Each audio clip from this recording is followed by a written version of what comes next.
Alliance tally stands at 233. Now this number is falling short to form government. Right now the India Alliance is yet to decide whether they will be forming a government or whether they will be sitting in the opposition. Our decision on this will be taken today at 6 p.m. at Mallikarjun Kharge's residence, where all the leaders of the India Alliance will be present.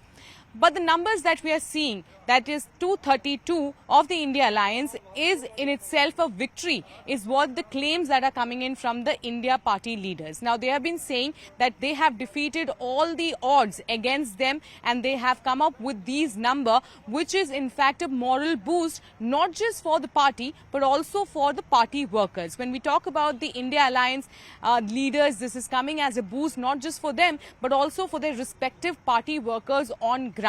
When we talk about Congress party, they have single-handedly got around 99 seats, and then we have Samajwadi Party, then we have the Trinamool Congress. So all these parties have in fact seen a revival when it comes to the election results, and that is why they've been calling this a victory. Why is it this a victory according to them?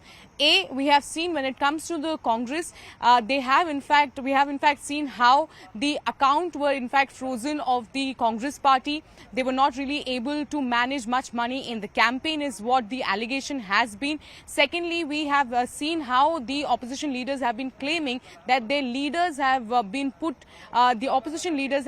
in jail by the intelligence agencies, and there is a pressure that is being built in by the Bharatiya Janata Party against the opposition parties, is the allegation that has been coming in from the opposition leaders. So defying all these odds, they have come up with this number, and this is going to be a positive sign in the future, because even if they are not forming the government, even when they don't have the number in parliament, they will have a united strength that could actually prevent any sort of bill that they are going to oppose to pass it through Lok Sabha. So that is the big achievement that they are seeing right now, and for the future course as well, their plan would be to make the opposition more stronger so that they can have much more number when it comes to the 2029 Lok Sabha elections. But of course, these are all talks that are going on. We have to see what is going to be the final decision of the India Alliance, whether they will actually get in touch with Chandrababu Naidu or Nitish Kumar. Will they approach them and try to form a government in the centre?